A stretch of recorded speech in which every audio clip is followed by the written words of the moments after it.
and we begin the next panel called Ethics of Politics, Europe's Role in Ukraine, Middle East and Beyond. Let me welcome to the stage Dominika Lasota, co-founder of Wschód movement, climate justice activist, founding member of the Polish Consultative Council. Applause.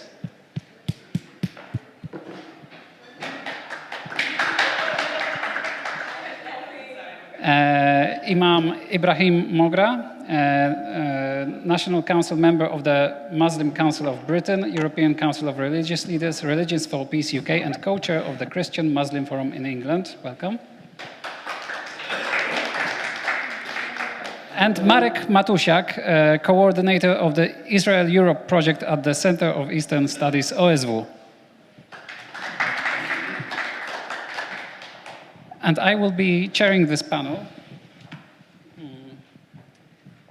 And the context of this panel is, of course, the tragedies, the suffering that is happening in Ukraine and in the Middle East. But I wanted to look at it from a point of view of what does it say about Europe and how is Europe perceived with its actions with regarding to Ukraine and recent Middle East crises.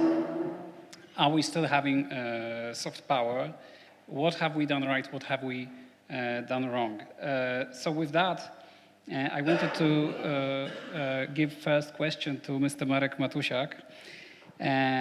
You are coming just back from a conference in the Emirates, and you have been in discussions with both European and non-European analysts and the public. What is in your experience, what is the reception by non-Western public and specifically Muslim non-Western public and the analysts and the elites of how Europe has done with regards to the Ukraine conflict on the one hand, and then the Middle Eastern conflict, the suffering in Gaza, and our response. The floor is yours. Okay, thank you very much. Thank you for the invitation. Let me start by saying that when we talk about the non-Western world, we are actually talking about the majority of humanity, right? We are the minority. The non-Western world is the majority.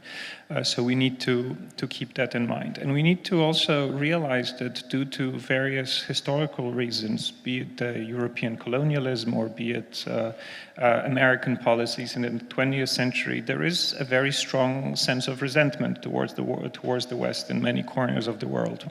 We can't do very much about it, but we need to be aware of it. And this applies both to the war in Ukraine and to our reaction when it comes to Gaza.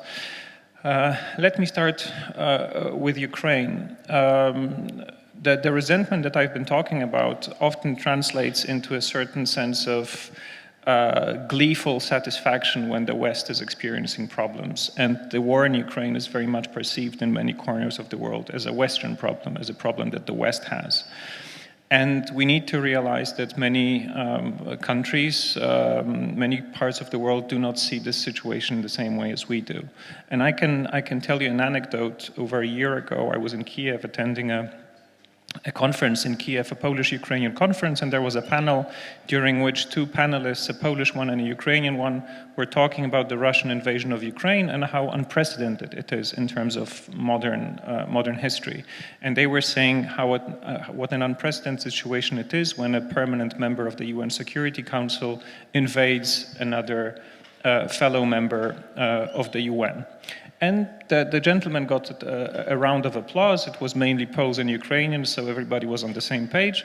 But then the Q&A session came, and there was a gentleman with a slightly darker complexion who raised his hand and stood up and said, "Well, gentlemen, I've been listening to your remarks very carefully about what an unprecedented situation this is. But I happen to be the ambassador of Egypt, and I would like to remind you of the Suez Crisis, during which France and the UK, very much permanent members of the Security Council, invaded or attacked Egypt. I want to remind you about the war in Iraq, with the US-led coalition invading a fellow UN member state. And how does it compare? How, in light of these two historical events, can you still claim that the Russian invasion is unprecedented?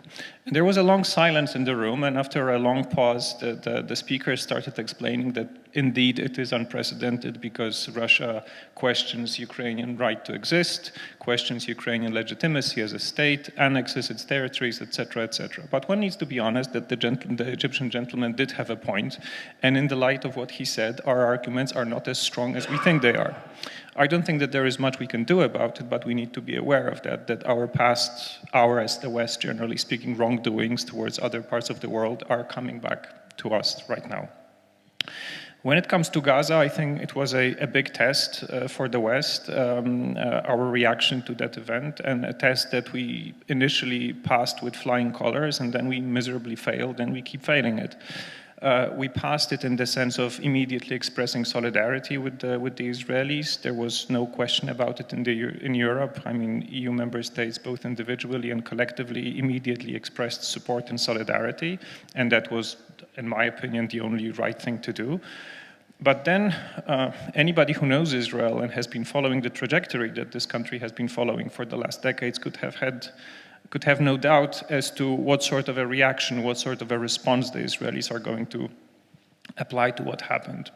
And indeed, that's what happened. I mean, anybody who has eyes to see and ears to hear could have had no doubt as to war crimes being committed from the very beginning, as to crimes against humanity being committed from the very beginning.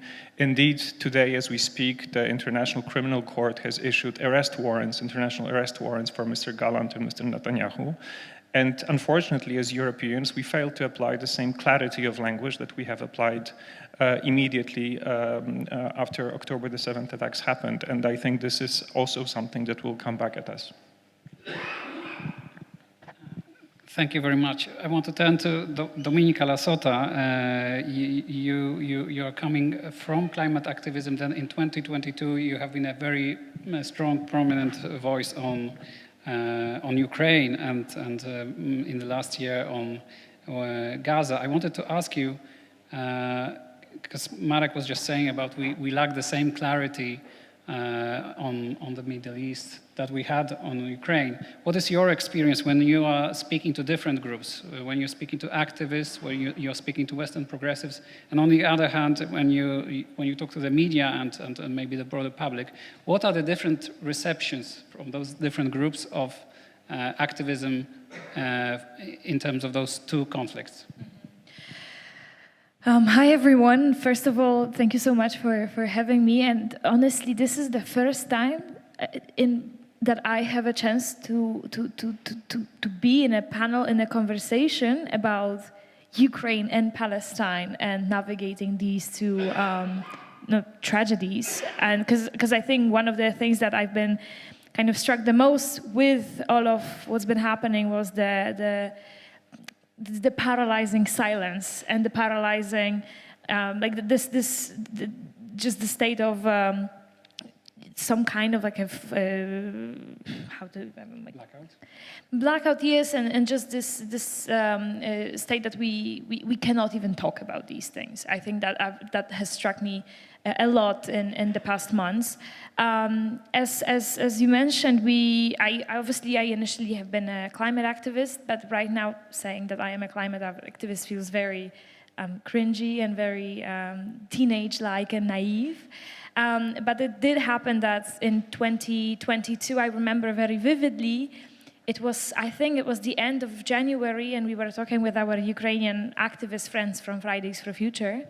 And we were, talking just about that there's this rising tension in Ukraine, and perhaps that maybe these activists would need some kind of media support or some kind of, just organizational support from our side. And at worst, but that definitely is not going to happen, maybe we need to figure out some ways to evacuate them from Ukraine. Fast forward to the end of February, when we obviously realized how naive we were.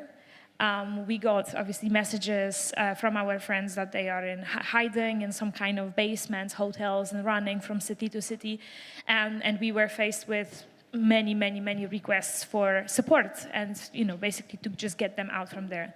And I remember at that time, to me, that was a very shocking period and a very dark period in I guess, in our movement's history, where we realized that as these young teenagers, we, talking about fighting for any kind of future felt so empty, because right now there are bombs falling on our friends' houses.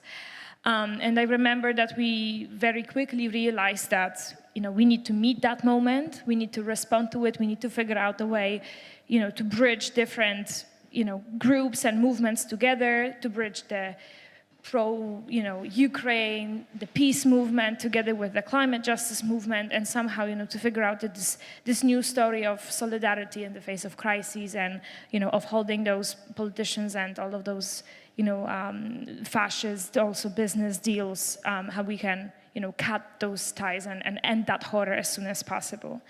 And I remember thinking that was really I really didn't think that it was possible for a war to happen. And so that was, that kind of completely shattered my illusions.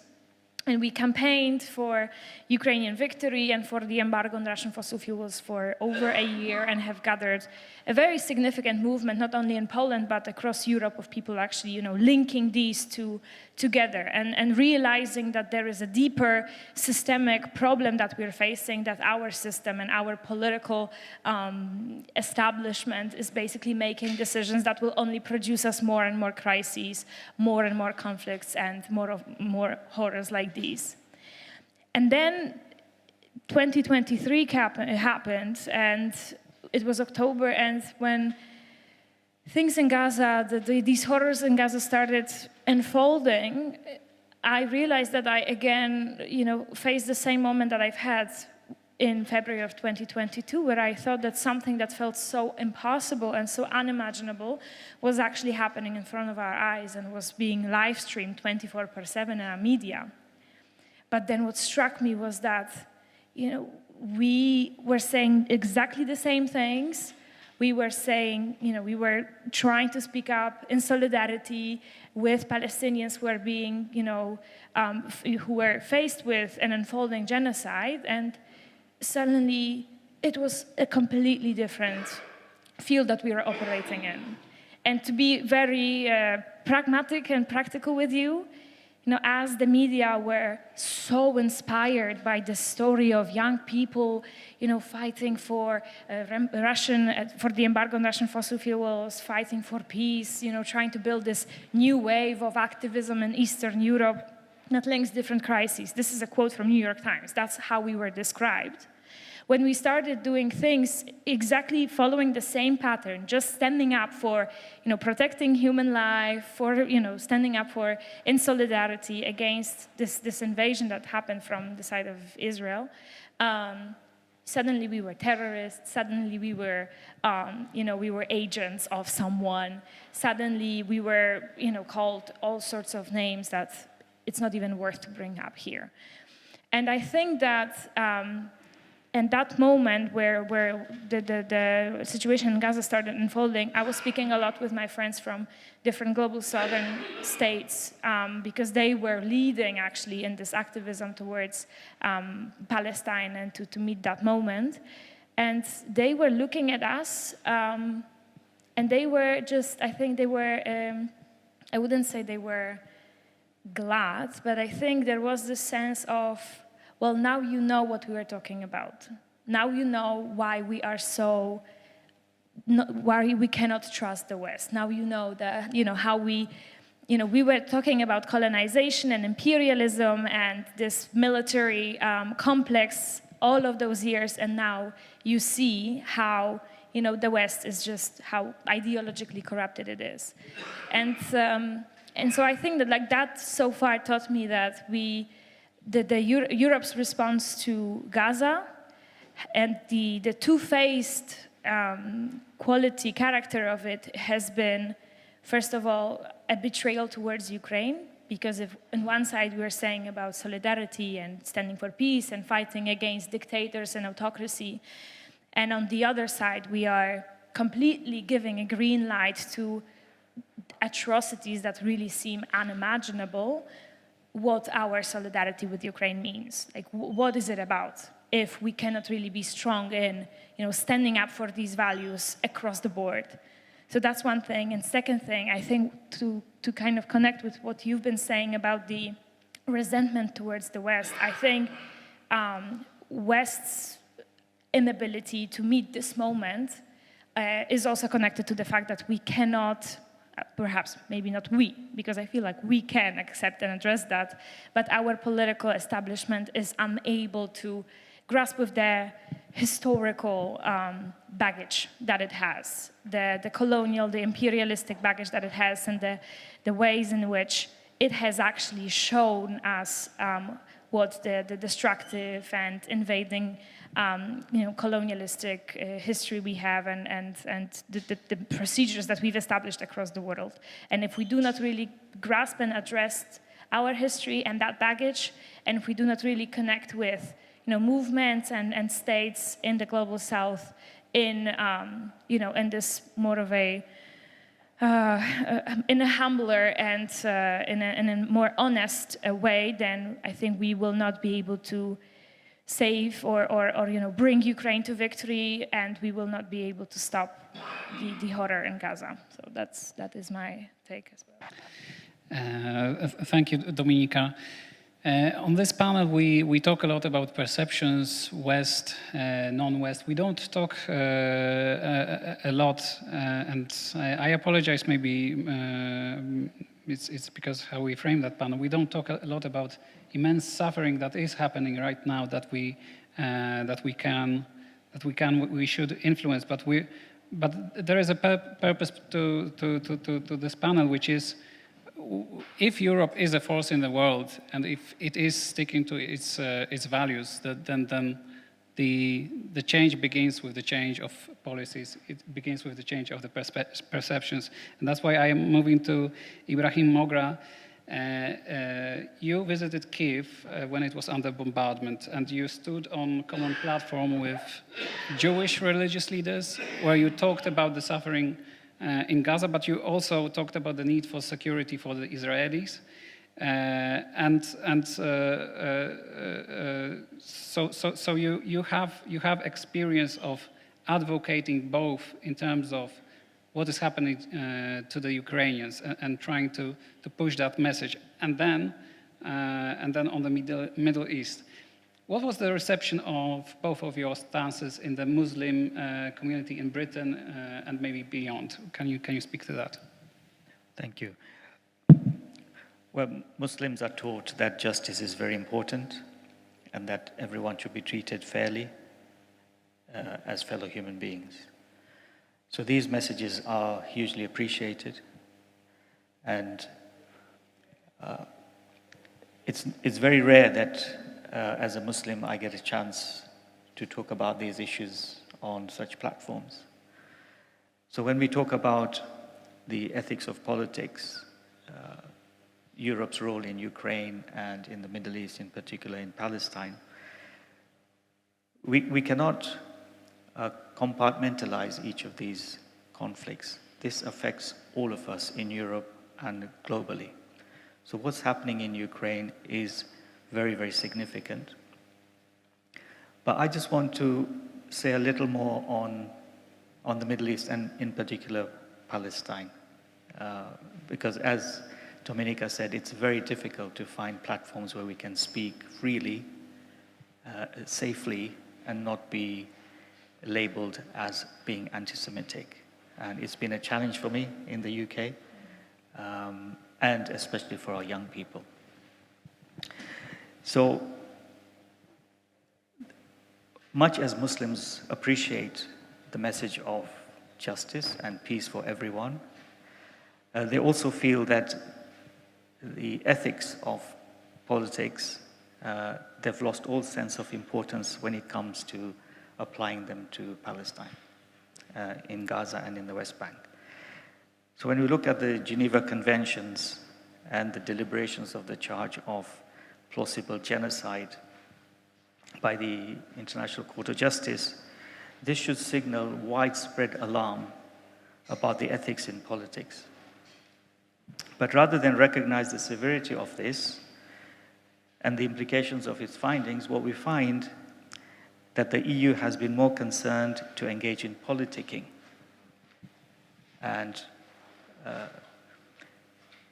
we have not seen the forthright condemnation of a wrong as we've seen regarding Russia, which you have highlighted in your description of double standards. And for me as a European, it's very disappointing that when we have had a much bigger role to play with what's happening in Palestine, particularly Britain, it took South Africa, a country that has a legacy of battling apartheid. They took the ethical lead in challenging the conduct of the Israeli army in Gaza and West Bank and sadly now in Lebanon. It is groups of lawyers who petitioned the ICC to call for the arrest, and I'm delighted to hear that those warrants have now been issued, not just for Netanyahu and Gallant, but also for the former Hamas leaders, Sinwar, Haniyeh, and Dave. So when we see that politicians who are the first to engage in statements of solidarity, as you rightly said, the UK was one of the very first to express solidarity with Israel. They have been very, very slow to issue statements that bear the imprint of ethics in politics and in war. Israel has a carte blanche, and what they're doing, no other military in the world would be allowed to do, and our politicians would be the first to jump in. So why is it that it is South Africa that has pushed these issues, and they're not even European, and we, European countries who pride ourselves on an intellectual heritage of enlightenment values and human rights, we have taken no visible role in this. So for Muslims, the answer really, again, there's a mixture of feelings, that it's institutionalized Islamophobia. It is the belief that Muslims don't matter. It's a belief that double standards persist in the way in which we talk about and we do ethics in our politics. And it's a firm belief that some lives are more precious than others. It is a fear that lessons of the Bosnia genocide in Europe, and these were indigenous European people born and bred of the soil, those lessons have never been learned. And sadly, the promise of never again in the aftermath of the Shoah is regularly betrayed. We see that time and again. So Muslims do ask, they say, how and why has this happened? If we, all Europeans, Christians, Jews, Muslims, and people of other religions, and people of no religion, all of us, if we truly believe that all human beings are equal in the sight of God, if we all truly believe in the sanctity of all human life, if we truly subscribe to the view that religions are a force for good in the world, why do we treat the believers of some religions, like Islam, less equal when it comes to upholding their rights? So these are questions that are really troubling our young people. They seem to see this blatant hypocrisy in how people are treated. So the idea of ethics in the ethics of politics, it's not an empty slogan for people of faith. It's not an empty slogan for people who ascribe to the Universal Declaration of Human Rights. So whether it's religious or secular, ethics of politics refers to our aspirations to build a certain kind of society, a certain kind of human fraternity, a certain kind of international order, where one and all people are equal, regardless of gender, race, religion, sexuality, age, disability, and socioeconomic status. And it is a hope to reflect deeply on what it means to be human. This is about humanity. And for those of us who faithfully observe a religion, it is about reflecting deeply on what it means to treat everyone as an equal before God. So the ethics of politics is also about believing in the fundamental right of all human beings to freedom, to dignity, security, and being treated with justice. If we can convince Muslim people, especially young Muslim people, that we sign up to all this, not just on documents, but through our actions, through our speech, then I think we will have a young generation that is hopeful of a better future. Thank you, Ibrahim. I want to come back to Marek Matusiak and wonder what it all means from the standpoint of political, maybe even geopolitical implications. I mean, to what extent, when we think about the rivalries, the geopolitical rivalries of the West, of Europe, to what extent have we as Europe now lost our soft power? And the second follow-up to that maybe, I'm sorry to say, but does it matter? Is it, or is the rest of the world just maybe giving up on Europe upholding human rights and the whole world upholding human rights? As you talk with experts from different regions and especially from the Arab countries, what is the feeling that you get, especially regarding those rivalries? Well, thank you. Maybe I'll start from the second part of your question. I'd like to say that indeed, human rights and being perceived as a champion of human rights was, and to some extent I hope still is, an important element of European soft power. And soft power is just, objectively speaking, an instrument of international politics. And it is so regardless of whether we are good at it as Europeans or whether we are not good at it. And it's not only us who are playing this game. As you've mentioned, I've just came back from a big international conference in the UAE, and there the Chinese presented themselves as the champions of the Palestinian cause. They were trying to persuade the Arab audience that the Americans have no credibility in this regard, the Europeans have no credibility in this regard, and it's them, the Chinese, who have credibility, that they are the only true champion of the Palestinian cause and the human rights of the Palestinians in the UN Security Council, and therefore the world, the Arab world, the Muslim world should put their trust in Beijing, not in Europe or Washington, D.C. So this demonstrates that even if we as Europeans are perceived to fail, others are still playing this game. South Africa has just been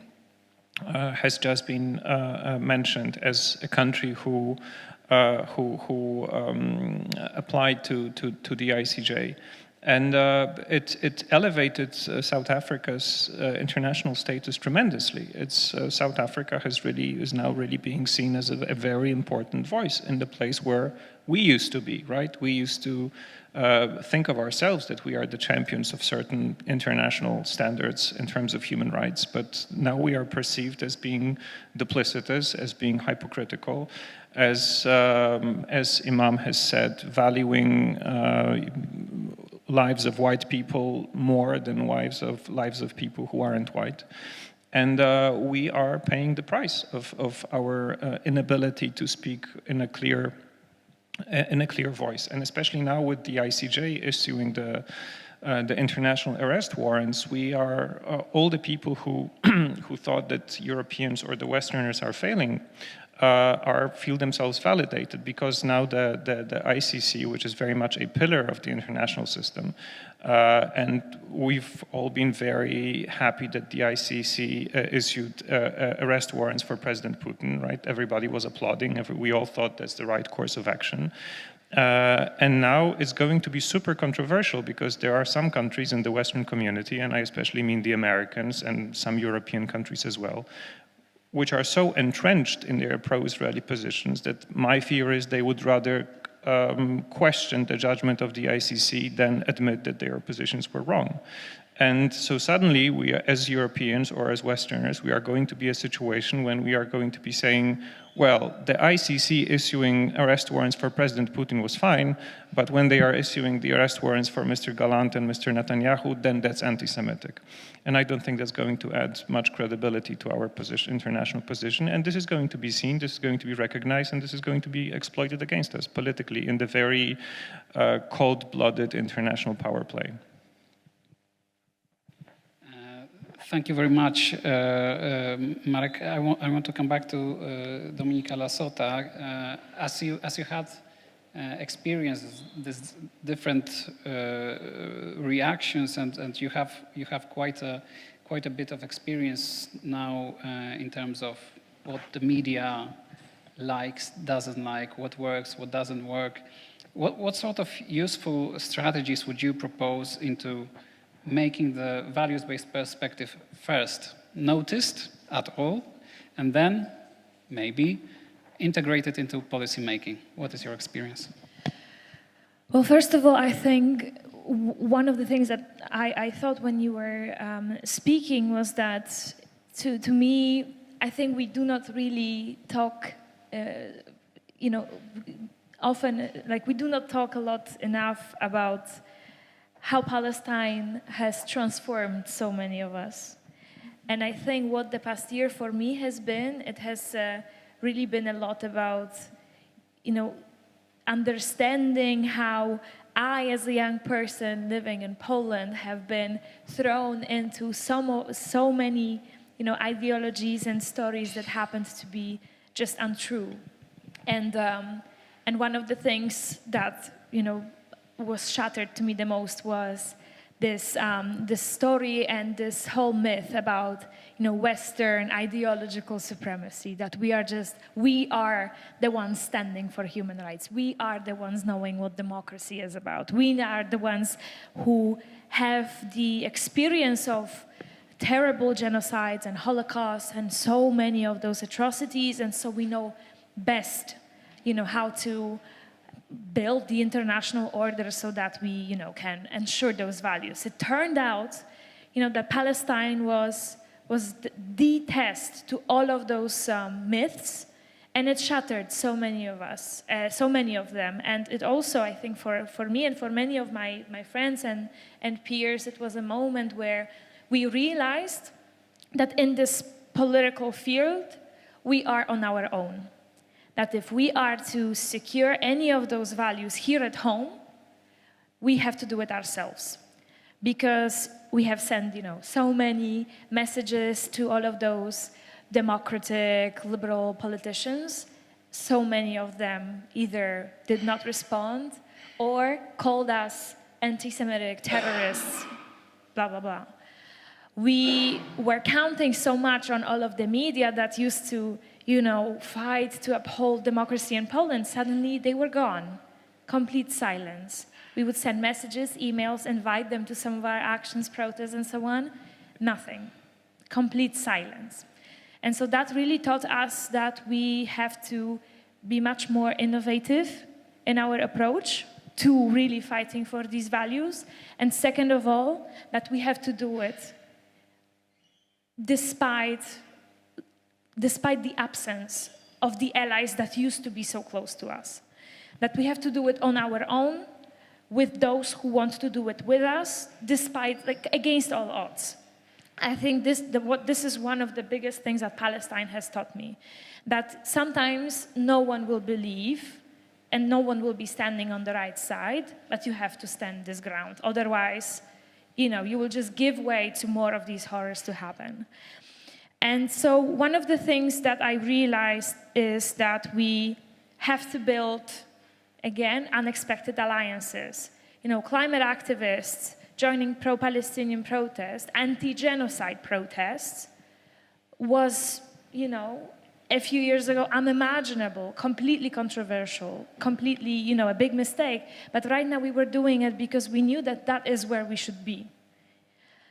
Second of all, you know, we had to understand the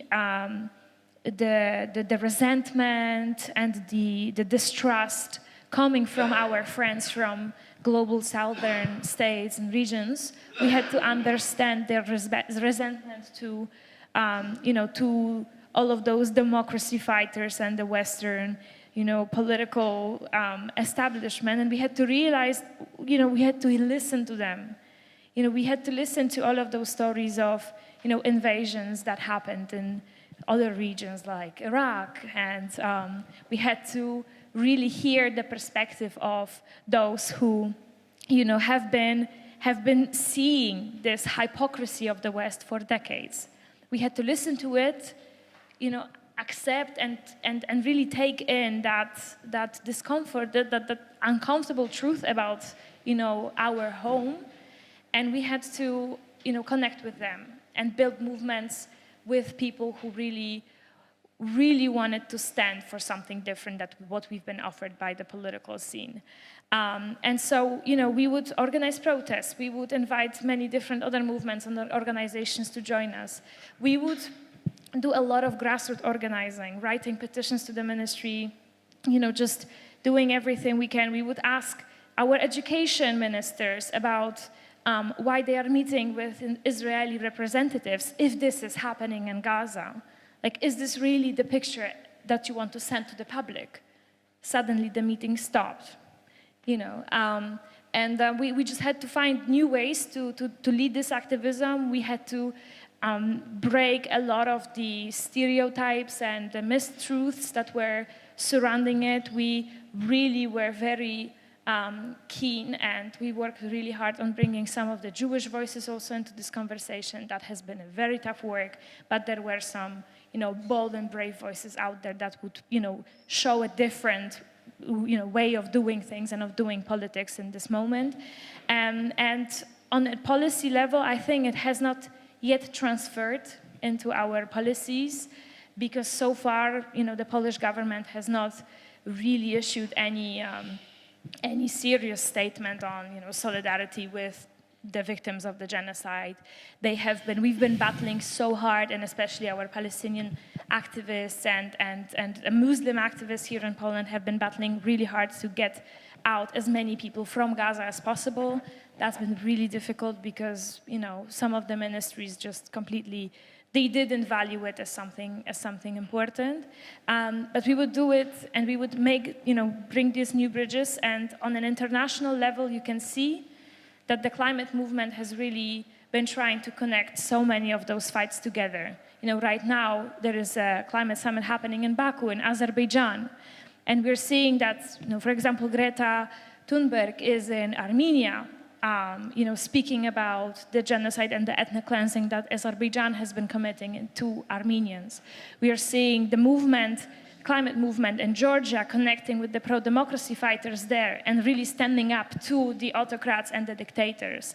And we are seeing this, you know, the emergence of those new movements, those movements that really stand for the protection of human life, be that from the climate crisis, or be that from genocide, or be that from any other invasions. And I'm very excited to see more of this coming up and arising in the future. And I know it will be arising.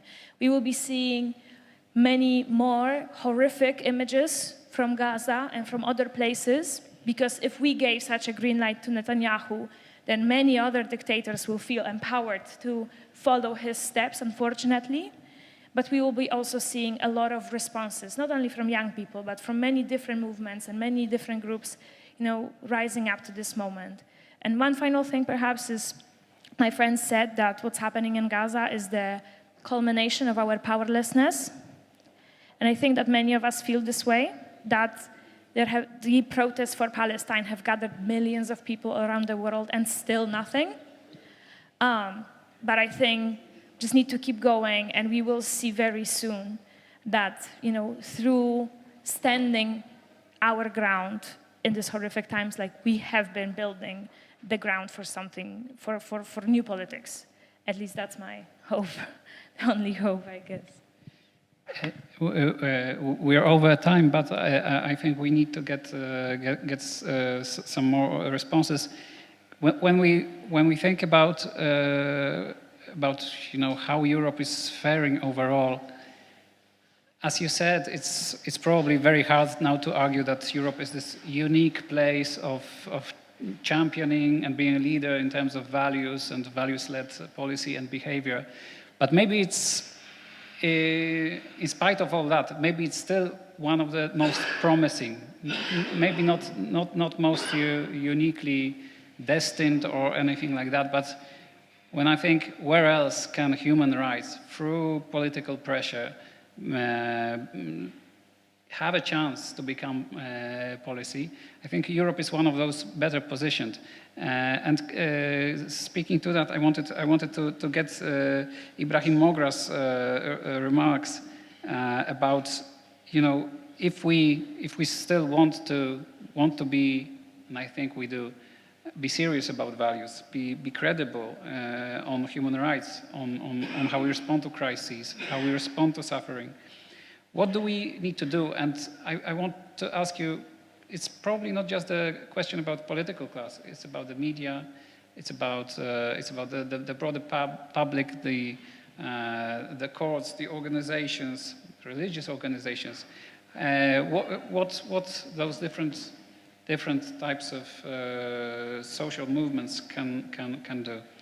Ibrahim. I think we're running a real danger of losing all credibility for democratic institutions. We set up the political processes, we've got the courts, we've got law enforcement agencies and all that which help keep our societies functioning as best as we can. And if young people like Dominika and so many millions more lose faith in the institutions that we have, then we are to blame for that, because we are undoing decades of hard work to establish what we've got. Religious communities, religious leaders in particular, have a huge role to play to ensure that we do not add fuel to the fire, we do not incite hatred, but rather talk about human dignity. The Quran talks about how God gave dignity to all the children of Adam, regardless of race, religion, etc. And to help our communities understand that two wrongs do not make a right. And to continue to encourage younger people to keep faith. Prayer is very, very important for people who follow a religion. This is what we did in Kyiv when we went with religious leaders. We can't stop what's going on, but we can certainly ask for God's help for the people of Ukraine, and as we pray for people all around the world who are suffering. The future, as we regularly hear, is with the young people, but we're losing them. And I can see that. I can see a young person who has so much energy and desire to give to society is being pegged back, is being held back. Young people going out on the marches, being labeled, at least in the UK, as attending hate marches. Now, if we're going to close all the avenues for young people to express themselves in a democratic, peaceful way, what is the alternative? It scares me to think of some very angry young Muslim in the UK going out to do something really horrible, and then we're going to be set back so many years. And I take my hat off to, if I can speak for the UK context, there are young people, they are very angry, and they're very, they feel very helpless, that the world is not listening. No one is saying anything. Yet, thanks to God, they have respected the law of the land. They have not taken matters into their own hands. They have not resorted to criminal behavior and violent behavior.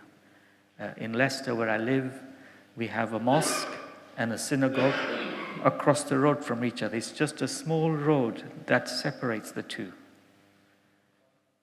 And more than a year into the attack on Gaza, those Muslim worshippers, many of whom are young people, have not laid a finger on the synagogue.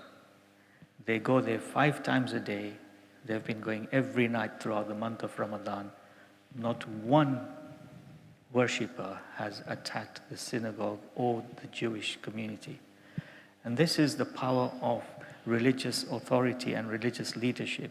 If we educate our young people with the true teachings of our religion, of respect for humanity and kindness, then I think we can give some hope to young people that perhaps the politicians have let us down. There is hope that through other institutions we may be able to regain that ground that's been lost. We have several more minutes as we have one of the panelists still on the way for the next panel, and I would really want to hear a little bit more from Marek. But I would like to open the floor to maybe some comments, comments or questions, if anyone has any comment on or question on the topic. Maybe just broadly, if someone has. Wants to ask anything or just comment briefly on the European the issue of European soft power.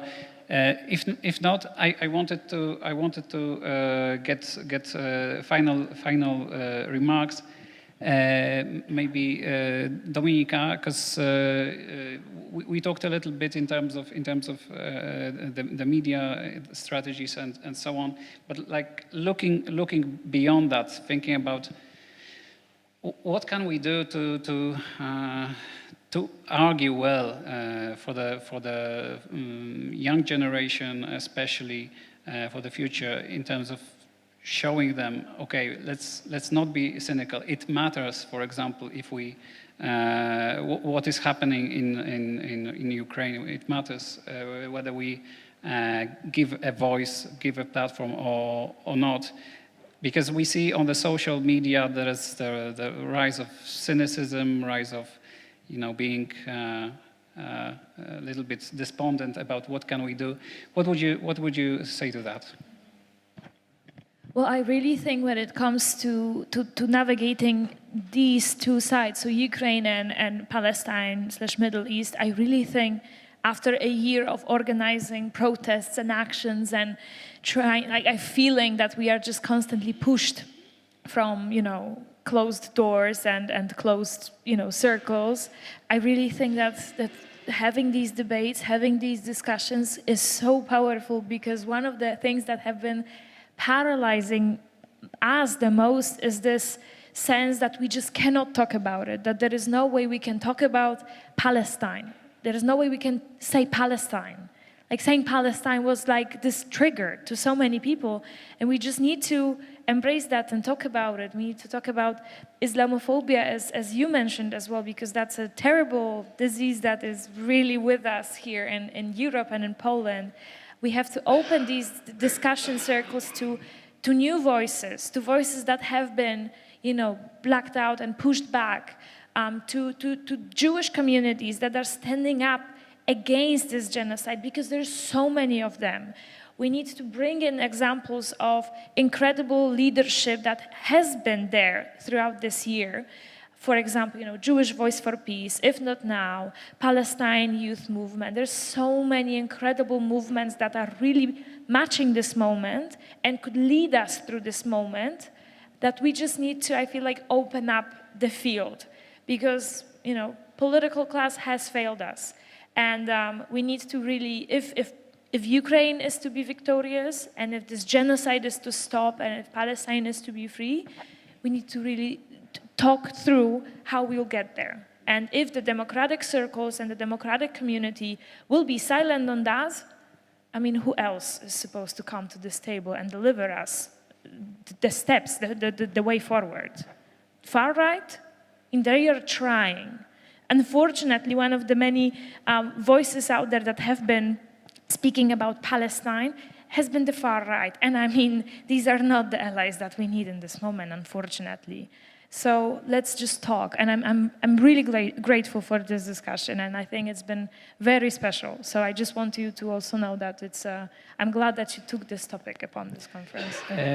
Final remarks, Marek Matusiak, similar question. What should we do to rebuild the sort of credibility and the perception that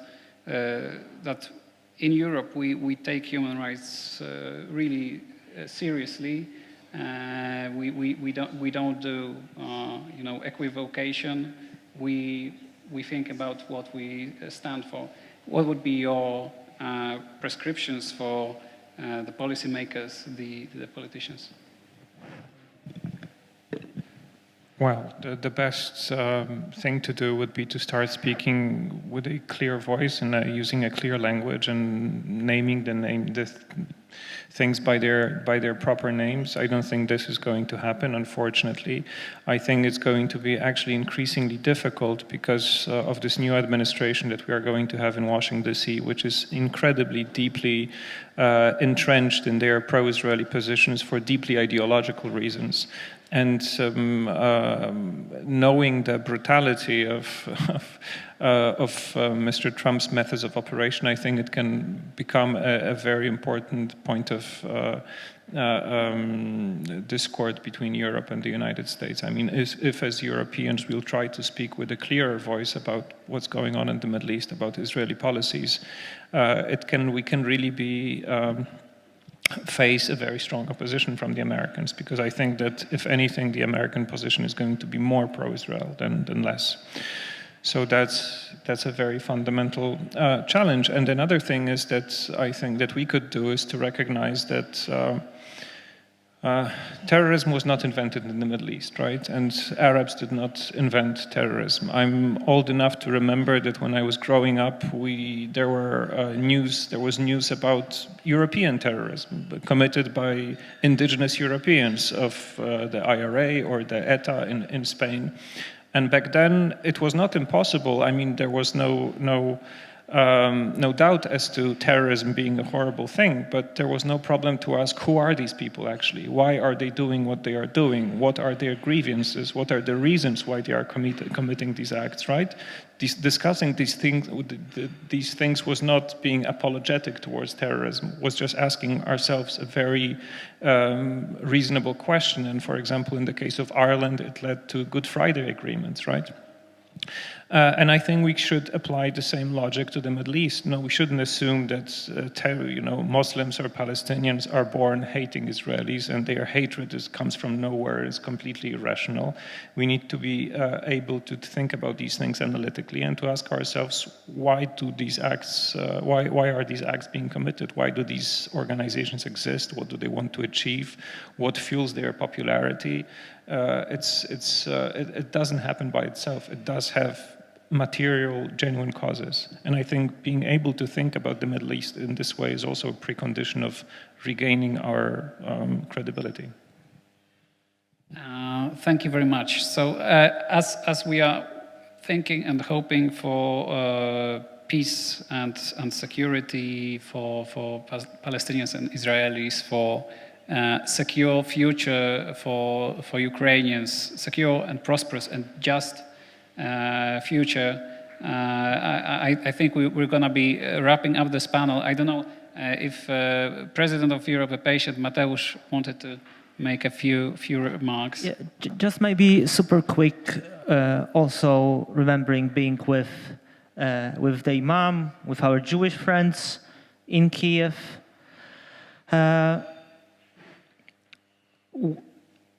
We think that it's also somehow our role to start this kind of conversation. And I think there is more space also in Poland now, after so many months of what's happening in Gaza, for such a conversation, including more mainstream or established institutions. And we find this very important also for this hard-boiled geopolitical reasons Mr. Matusiak mentioned. And just speaking for myself, I remember my Polish Jewish friends, and they real fear, I think, absolutely easy to understand after the terrible attack of Hamas. And they, you know, all the memories they have of being without a state, without a place to go in Europe, and we cannot be sure that there won't be another wave of anti-Semitism of different sorts, as also you, Dominika, mentioned. So all that being said, we find an honest conversation on the tragedy of Gaza absolutely important for both things that, you know, give the name to the panel, for both values, but also for our security, for security of Ukraine, and for security of the European Union. So I'll just stop here, and I'm very, very grateful to all of you for the discussion.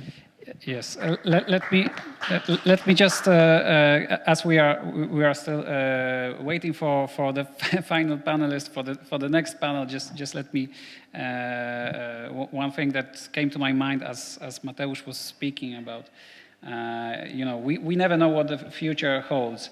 And it reminds me of Stefan Zweig's book, who described life in Vienna at the late 19th century, and how he was surprised that we are such a modern society, because we are 19th century people, modern people. And now, all of a sudden, there's anti-Semitism coming up. There are people who, for some reason, are hating. What is going on, right? It shouldn't happen in a modern society such as ours. So we sometimes may be a little bit too complacent in thinking, okay, this will not happen with our generation. We are different. It cannot happen, and both in terms of anti-Semitism, but also in terms of justice for everyone in the Middle East and beyond. It's something we have to keep in mind, that nothing is assured. It's all about how we stand up for the human rights. Thank you very much. Thank you all the panelists.